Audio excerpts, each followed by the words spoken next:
கிருத்தி பயங்கரமா பேசிட்ட நீ வேற லெவல். நீ தான் இன்னைக்கு ஃபுல்லா வந்து ஆமா ரொம்ப முக்கியமான நாள்ல இல்லை இன்னைக்கு. அப்புறம் நம்ம வீட்டுல எல்லாம் கப்பரங்குளத்துலலாம் நம்மலாம் வந்து தீவிரவாதிகள் தான் இன்னைக்கு போயிட்டு அந்த லெவலுக்கு வந்து இன்னைக்கு வந்து பயங்கரமா போயிட்டு இருக்குது. ஸோ யா ரொம்ப தீவிரமான ஒரு காலகட்டத்தை நோக்கி இந்தியா நகர்ந்து கொண்டிருக்கிறது. நமக்கு தெரியாது இன்னும் 5 ஆண்டு 10 ஆண்டுகளில் நம்ம எவ்வளோ மோசமான ஒரு இந்தியாவில் இருக்க போகிறோம் அப்படின்ற ஒரு பயம் வந்து நிச்சயமாக இது வந்து உணர்த்து அப்படின்னு நான் நினைக்கிறேன். அந்த மாதிரி ஒரு பயமான ஒரு காலகட்டத்தில் என்ட்ரு ஆகிறதுக்கு முன்னாடி நம்ம சரி பண்ணுவதற்கு நம்முடைய மனதை பண்படுத்துவதற்கு நமக்குள்ள இருக்கிற இந்த மூளையில் ஏற்றி வைத்திருக்கிற இந்த பிற்போக்குத்தனத்தையும் நமக்கு வந்து தினம் தினம் சொல்லி கொடுத்து கொண்டு இருக்கிற மதவாதத்தையும் வந்து நம்ம வந்து எரேஸ் பண்ணுறதுக்கு நம்மக்கிட்ட இருக்கிற டூலான ஆர்ட்டை நம்ம வந்து பயன்படுத்திட்டு இருக்கிறோம். இந்த ஆர்ட் வந்து டெஃபினட்டாக மக்கள்கிட்ட வந்து போய் ஈஸியாக ரீச் ஆகிற ஒரு ஒரு ஒரு என்ன சொல்கிற ஒரு டூல் இது. இந்த டூல் வந்து மக்கள் மனதில் ரொம்ப ஃபோர்ஸ்ஃபுல்லாக பண்ணிகிட்டு இருக்கிற இந்த பிற்போக்குத்தனத்தை இந்த ஆர்ட் வந்து சரி பண்ணும் அப்படின்னு சொல்லிட்டு நம்ம வந்து நம்புகிறோம். அந்த நம்பிக்கையோடு தான் இந்த ஆர்ட்டை வந்து நம்ம வந்து ஹேண்டில் பண்ணிகிட்டு இருக்கோம். அந்த நம்பிக்கையோடு தான் நம்ம வந்து ஒர்க் பண்ணிட்டுருக்கோம். நிச்சயமாக இந்தியாவை அப்படி ஒரு ஒரு ஒரு மோசமான காலகட்டத்துக்கு வந்து தள்ளி விடாமல் நிறுத்துவதற்கு நம்மளால் முடிந்த வேலையை நம்ம எல்லாரும் செய்யணும். இந்தியா முழுக்க வந்து இது செய்வோம் அப்படின்னு வந்து நான் வந்து நம்புகிறேன். இந்த நேரத்தில் எங்களோடு துணை நிற்கிற ஊடக நண்பர்களுக்கு, பத்திரிகை தொலைக்காட்சி நண்பர்களுக்கு மிகப்பெரிய நன்றி. அண்ட் வந்து காலேஜ் ஃபர்ஸ்ட் இயரில் நான் வந்து டைரக்டர் ஆகணும்னு முடிவு பண்ணிட்டேன். அவனுங்க 2 பேர் தினகரும் ஜெயும் முடிவு பண்ணது வந்து அனிமேட்டர் ஆகணும்னு தான் முடிவு பண்ணானுங்க. ஒரு பயங்கரமான அனிமேஷன் படம் பண்ணணும். தினகருக்கு ஆசை வந்து பயங்கரமான அனிமேஷன் படம் பண்ணணும்னு ஆசை, ஜெய்க்கும் அதுதான் ஆசை. ஆனால் நான் வந்து ஃபஸ்ட்டு இயர்லேருந்தே வந்து நான் டைரக்டர் ஆக போகிறேன். நான் வந்து ஃபிலிம் தான் எடுக்க போகிறேன். ஆனால் வந்து நான் ஃபஸ்ட் இயர்லேயே நாங்கள் என்ன பண்ணோம்னா வந்து நான் கொஞ்சம் புத்தகங்கள் படிக்க ஆரம்பித்தேன். அப்புறம் வந்து என்னுடைய அரசியல் நான் என்ன பண்ண போகிறேன், பொலிட்டிக்கலாக என்னுடைய நம்பிக்கை என்ன, அப்புறம் பாபா சாஹேப் அம்பேத்கர் மீது எனக்கு இருக்கிற ஆர்வம், இதை பற்றியெல்லாம் வந்து நான் அதிகமாக இவங்ககிட்ட தான் நான் டிஸ்கஸ் பண்ணியிருக்கேன். அண்ட் ஜெய்கிட்டையும் வந்து தினகர்கிட்டையும். அண்ட் தினகர் ஜெய் நான் 3 பேரும் வந்து நிறைய பயணிச்சிருக்கிறோம், நிறைய பேசியிருக்கிறோம். அண்ட் வந்து நான் பார்க்குற படங்களை அவங்கக்கிட்ட நிறைய நான் வந்து அவங்கக்கிட்ட வந்து டிஸ்கஸ் பண்ணியிருக்கேன். அண்ட் வந்து எனக்கு ரஷ்ய இலக்கியங்களை இன்ட்ரடியூஸ் பண்ணது வந்து ஜெய் தினகர் தான் வந்து ரஷ்ய புத்தகங்களை வந்து படிச்சுட்டு அவன் தான் வந்து சொல்லுவான் சின்ன சின்னதாடே இது பரா இது நல்லா இருக்குடா. அவன் என்ன பண்ணுவான்னா வந்து அந்த ரஷ்ய இலக்கியங்கள் அந்த ராதிகா பதிப்பம் டிரான்ஸ்லேட் வந்து ரொம்ப கம்மி விலையில் கிடைக்கும். 3 ரூபா 5 ரூபாலாம் அவங்க வந்து அவன் வாங்கி படிச்சுட்டு இருப்பான். எனக்கு திடீர்னு ஒரு நாள் சொல்லலாம், அடே இந்த மாதிரி செம சூப்பராக இருக்குடா இதை படுறான்னு சொல்லிட்டு அவன் தான் இன்ட்ரடியூஸ் பண்ணான். லைக் நான் ஃபஸ்ட்டு படிக்க ஆரம்பித்தேன் இந்த டீமில், நான் பெருமையாக சொல்லிப்பேன். நான் படிக்க ஆரம்பித்ததுக்கப்புறம் இவங்ககிட்ட வந்து நான் வந்து நான் சொன்னேன். அப்புறம் அவனுங்க படிக்க ஆரம்பித்தானுங்க. அப்புறம் அவங்களும் படம் பார்த்தானுங்க, நானும் படம் பார்த்தேன்.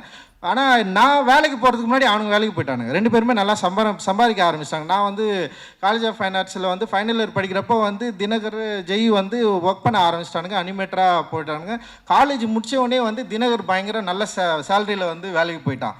லைக் வந்து எனக்கு வந்து அசிஸ்டன்ட் டைரக்டராக 3000 ரூபாய் கூட சம்பளம் இல்லை அந்த டைமில். ஆனால் அவன்லாம் 5000 ரூபாய் 20000 ரூபாய் அந்த டைமில் வாங்கிட்டு இருந்தவன். நமக்கு ஒரு சின்னதாக டே அவனுங்களாம் நல்லா ஒரு இடத்துக்கு போயிட்டானுங்க, நம்ம நாளாக பண்ண போகிறோம் அப்படின்லாம் யோசிச்சிருக்கேன். ஆனால் என்னென்னா அந்த யோசனை அப்படின்றது வந்து நம்மளும் வந்து கரெக்டான இடத்துக்கு போகணுன்றதை நோக்கி தான் நகர்ந்தது. அண்டு வந்து நான் வந்து அதுக்கப்புறம் வந்து சினிமா இண்டஸ்ட்ரியில் வந்து இருந்து அப்படியே ஸ்லோவாக வந்து நான் படம் பண்ண வந்து ஆரம்பித்ததுக்கப்புறம் ஒரு 2 வருஷத்துக்கு அப்புறம் திரும்பி திடீர்னு வந்தானுங்க. ஒருத்தன் வந்தான், டேய் நான் வந்து டைரக்டர் ஆக போகிறேன்டா அப்படின்னா. யார் தினகர் வந்து ஸ்டார்ட் பண்ணா. டேய் எனக்கு வந்து சமக்கம் வச்சு ஒழுங்காக டென்ஷன் ஆகிடா, நீ வந்து அனிமேட்டர் ஆகணும்னு தான் சொன்னேன், அனிமேஷன் படம் பண்ணு அப்படின்னு சொன்னேன். அப்புறம் அவன் என்ன பண்ணானா, இல்லை எனக்கு கொஞ்சம் யோசனையாக இருக்குன்னு அவன் சொன்னான். அப்புறம் இவன் வந்துட்டு திரும்ப நானும் வந்து டைரக்டர் ஆக பண்ணுறா அப்படின்னு சொன்னான். டேய் ஏன்டா நீங்கள் வந்து அனிமேஷன் தானடா படிச்சிங்க, அங்கேயே இருங்கடா, அனிமேட்டர் படம் பண்ணுங்கடா, அது பயங்கரமான வேர்ல்டில் வந்து பெரிய லெவலில் வந்து அனிமேஷன் படம்லாம் பயங்கரமாக பண்ணிட்டுருக்கு, நீங்கள் அதை பண்ணிங்கலாம் கொஞ்சம் நல்லா இருக்குண்டான்னு சொல்லி தினகர் என்ன பண்ணனா கொஞ்ச நாள் வந்து அனிமேஷன் படம் பண்ணலான்னு சொல்லிட்டு அப்படியே ட்ரை பண்ணிட்டு இருந்தான். ஸோ இதுக்கப்புறம் என்ன பண்ணலாம், இவங்களால முடியல. அவன் ஒரு நாள் வந்து ஜெய் வந்து டென்ஷன் ஆகிட்டான். டே என்னை வந்து நீ வந்து சேர்த்துக்க. ஃபஸ்ட்டு ஜெய் நீ சேர்ந்தே அவன் சேர்ந்தானடா, அவன் சேர்ந்தான். ஓகே, அவன் என்ன பண்ணிட்டான், தினகர் என்ன பண்ணிட்டான்னா என்னால் வேலை செய்ய முடியாதா, நான் வந்து அனிமேஷன் படமும் எடுக்க போகிறதில்ல, நான் படம் பண்ண போகிறேன்னு சொல்லிட்டு கபாலியில் வந்து அவன் வந்து அசிஸ்டன்ட் டைரக்டராக சேர்ந்துட்டான். எனக்கு வந்து அசிஸ்டன்ட் டைரக்டராக வந்து ஒரு ஃப்ரெண்டு வந்து சேர்றப்போ எனக்கு ரொம்ப கஷ்டமாக இருக்கும். ஏன்னா வந்து அசிஸ்டன்ட் டைரக்டர்ன்றது வந்து ஒரு நமக்கு ரொம்ப க்ளோஸாக யாராவது வந்துட்டாங்கன்னா அவங்கள வந்து திடீர்னு அசிஸ்டன்ட் டைரக்டர் நிறைய அசிஸ்டன்ட் டைரக்டர்ஸ் இருப்பாங்க, அவங்க வந்து அவனுங்க வந்து சலுகைகளோ இல்லை வந்து ரொம்ப உரிமை கொண்டாட முடியாதுல்ல. அப்படி எனக்கு வந்து பயங்கர க்ளோஸ் ஃப்ரெண்டு அவனுங்க 2 பேர் தான். எனக்கு வந்து நான் இது வரைக்கும் வந்து நான் அவ்வளோ க்ளோஸாக யார்கிட்டயாவது இருந்தனாலாம் கிடையாது. அந்த 2 பேர் தான். ஏன்னா அதுக்கு நிறைய பேர் பொறாமப்படுவானுங்க. நான் நிறைய பேர்கிட்ட சொல்லியிருக்கேன், எனக்கு ஃப்ரெண்டுன்னா இவனுக்கு 2 பேர் தான், வேறு யாருமே கிடையாதுன்னு சொல்லியிருக்கேன் நான். அந்தளவுக்கு வந்து அவனுக்கு 2 பேர். ஆனால் அவனுங்க அசிஸ்டன்ட் டைரக்டரான்னு கேட்குறப்ப எனக்கு வந்து எனக்கு விருப்பமே கிடையாது என்கிட்ட சேர்த்துக்கிறதுக்கு. ஆனால் நான் என்ன யோசிச்சேன்னா வந்து சரி அவனுங்க விருப்பப்படுறானுங்க சேர்ந்துக்கிட்டோம் அப்படின்னு சொல்லிட்டு ஃபஸ்ட்டு வந்து தினகர் வந்தான். அப்புறம் வந்து அடுத்த படத்தில் வந்து காலாவில் வந்து ஜெய் வந்தான். ஆனால் அவனுங்கிட்ட வந்து ஃப்ரெண்டு மாதிரி நான் பேசவே இல்லை செட்டில் ஒரு நாளும். அவனுங்களும் அந்த உரிமையை வந்து என்கிட்ட எடுத்துக்கவே இல்லை. அசிஸ்டன்ட் டைரக்டர்னா அசிஸ்டன்ட் டைரக்டராகவே இருந்தானுங்க அவனுங்க. அது அப்படியே எனக்கு அதில் வந்து என்ன ஆச்சுன்னா சின்ன ஒரு சின்ன ஒரு தொடர்பில்லா ஒரு என்ன சொல்கிறது, ஒரு சின்ன விரிசல் வரும்ல ஒரு லவ்வில், அந்த மாதிரி ஆயிடுச்சு அது அவனுங்கன்னு சொல்லிட்டு. ஏன்னா என்னால் வந்து ஒரு டைரக்டராக ஒரு அசிஸ்டன்ட் டைரக்டர் கிட்ட வந்து நான் எப்படி இருக்க முடியுமோ அப்படி தான் என்னால் இருக்க முடியும். ஏன்னா இவங்ககிட்ட நான் பயங்கர க்ளோஸ் ஆகிட்டேன்னு வச்சிங்களேன், மற்ற அசிஸ்டன்ட் டைரக்டர் வந்து கஷ்டப்பட ஆரம்பிச்சிடும், யோசிக்க ஆரம்பிச்சிடும். இவன் படுறா, ஏன்னா அவங்களாம் ரொம்ப நாளாக இருக்காங்கல்ல என்கிட்ட. திடீர்னு ஒரு படத்தில் வந்துட்டு இவனுங்க வந்து அவ்வளோ அந்த உரிமையை எடுத்துக்கூடாதுல்ல. நான் அந்த ஸ்பேஸை நான் வந்து விடவே இல்லை. அவங்கள அப்போ வந்து அசிஸ்டன்ட் டைரக்டராகவே வச்சுருந்தது வந்து அது ஒரு யோசனை தான். அது சரி அப்படியே வச்சுருந்தேன். சரி ஓகே. அதுக்கப்புறம் தான் வந்து அவனுங்க வந்து படம் பண்ணணுன்னு சொல்லிட்டு முடிவு பண்ணேன். 2 படம் ஒர்க் பண்ணானுங்க 2 பேருமே. அவன் படம் பண்ணணுன்னு முடிவு பண்ணானுங்க. சரி நீங்கள் படம் பண்ணுங்கடா அப்படின்னு சொன்னேன். அண்ட் வந்து ஆனால் ஜெய்யை பொறுத்த வரைக்கும் எனக்கு எப்படின்னா, அவன் இவ்வளோ கொடூரமானவன் எனக்கு தெரியும், பயங்கர கொடூரமானவன் தான் அவன். ஆனால் வந்து அந்த பிருத்திவி தான் ஜெயின்னு எனக்கு முன்னாடியே தெரியாமல் போயிடுச்சு. படம் பார்த்தீங்கன்னா தெரியும். அப்படி தெரிஞ்சுதான் அவன் தலையிலே கொட்டியிருப்பேன் நான் ஃபஸ்ட் இயர்லேருந்து. ஏன்னா அவனை பார்த்தாலே எனக்கு பயமாக இருக்கும். வரப்பே கும்ஃபு என்னதுன்னா அவங்க அண்ணா வந்து பயங்கரமாக சொல்லி கொடுத்துட்டு இருக்கிறாரு. என்னடா அது கும்ஃபு தானே, கும்ஃபு பண்ணிட்டு அவன் கையெல்லாம் பார்த்தீங்களா வந்து ஃபுல்லாக வச்சு வச்சுன்னுப்பான். பயங்கரமாக செவுத்து குத்தி பயங்கரமாக பண்ணிருப்பான் அவன் என் ரூமில் இருக்கிறப்பவே அவன். அப்போ நமக்கே ஒரு பயமாக இருக்கும், என்னடா இவன் இப்படி இருக்கானே, நம்ம எதாவது சொன்னால் உடனே கோச்சிப்பான். சும்மா எதாவது சொன்னாலே கோச்சிப்பான். அவனை வந்து சமாளிக்கிறதுக்கே ஒரு 3 நாள் ஆகும். அப்படியே அவன் என்ன பண்ணுவான், என் ரூம்மேட் தான், என் ரூம்லேயே இருந்தான். 3 நாள் 4 நாள் கூட சாப்பிடாமல் இருப்பான். என்கிட்ட சொல்லவே மாட்டான். ரொம்ப சாப்பிட முடியாமல் போனால் அந்த கடைசி செகண்ட்ல வந்து ஒருத்தன் 100 ரூபா கொடுறா அப்படின்வான். அவ்வளோதான் அவன் கேட்குறது. அவ்வளோதான் அதை வாங்கிட்டு என்னடா ஏன்டா சொல்லனா, நான் எதுக்கு உனக்கு சொல்ல, உங்கள்கிட்டலாம் சொல்ல முடியாது அப்படின்னு போயிடுவான். திடீர்னு வந்து ரூம்ல இருப்பான், காணாம போயிடுவான். எங்கடா இருக்கிறன்னா வந்து ஏதோ ஒரு ஊரில் விசாகப்பட்டினத்தில் இருக்கிறேன்னு சொல்லுவான். ஏன்டா அங்கே போனேன்னா சும்மா தோணுச்சு போயிட்டேன் அப்படின்வான். ஸோ அந்த மாதிரி ஒரு ஆள். எனக்கு இவனை எப்படி கண்ட்ரோல் பண்ணுறதுனே தெரியாது. இவனுக்கு கல்யாணம் பண்ணி வைக்கிறதெல்லாம் பெரிய போராட்டம் தான். எங்கள் அம்மா அதை உட்காந்துக்கிறாங்க. அவனை வந்து இவனை எப்படியா நமக்கு என்னென்ன பயம், இவனை எப்படியாவது விட்டுறக்கூடாது யோசிச்சு. ஆனால் அவன் இவ்வளோ மனசுக்குள்ளே காதலித்து இந்த கவிதையெல்லாம் நீங்கள் தயவு செஞ்சு அந்த படம் பாருங்கள், கொடூரமான கவிதை அது. அந்த கவிதையெல்லாம் எழுதி லவ் பண்ண ஒருத்தன் நமக்கு வந்து முன்னாடியே தெரியாமல் போயிடுச்சு. இவனை அப்படி தெரிஞ்சு தான் அவனை வேறு மாதிரி டீல் பண்ணியிருப்போம். லைக் வந்து அவன் வந்து எல்லாத்தையும் மாற்றி அவன் ஒரு கொடூரமான ஒரு ஆள், ஒரு பாக்ஸரு, ஒரு கும்பு மேனு அப்படின்னு சொல்லிட்டு நாங்கள் ஏமாத்திருக்கே வச்சிரும் அவனு. அப்படி ஒன்று பண்ணியிருக்கிறான் அவன் ஆக்சுவலி. பட் ஆனால் அவன் ஒரு சென்சிட்டிவான ஆள். ரொம்ப வந்து லைக் வந்து இந்த சமூகத்தின் மீது பெரிய அக்கறை கொண்ட ஒரு மனிதன்.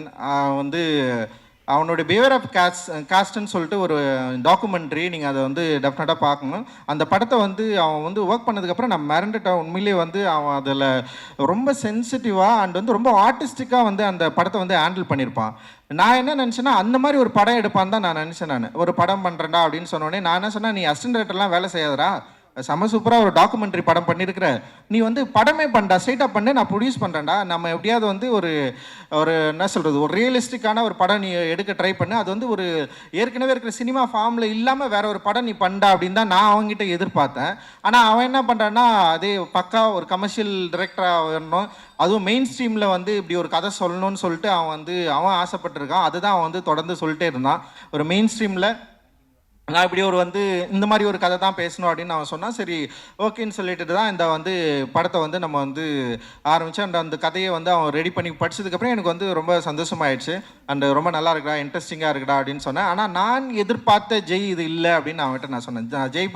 ஜெய்கிட்ட எதிர்பார்க்குற ஒரு கண்டென்ட் இதுவா அப்படின்னு சொல்லிட்டு எனக்கு வந்து ஃபஸ்ட்டு வந்து சந்தேகமாக தான் இருந்தது. ஏன்னா அவன் ரொம்ப ராவான ஆளாக ஒரு பயங்கரமாக ஒரு வேற ஒரு அப்படியே எதிர்பார்க்காத ஒன்று பண்ணுவான் அப்படின்னு நான் நினச்சேன். ஆனால் அவன் என்ன பண்ணான்னா அவனுடைய லைஃப்லேருந்து ஒரு கதையை எடுத்து தன்னுடைய லைஃப்பை கொஞ்சம் சினிமாவாக மாற்றி இந்த படத்தை வந்து அவன் ப்ரெசென்ட் பண்ணியிருக்கான். அண்ட் வந்து ரொம்ப சூப்பராக வந்திருக்கு. நான் படம் பார்த்து ஃபஸ்ட் டைம் வந்து படம் பார்த்து முடித்தவொடனே வந்து எனக்கு ரொம்ப சந்தோஷமாயிடுச்சு.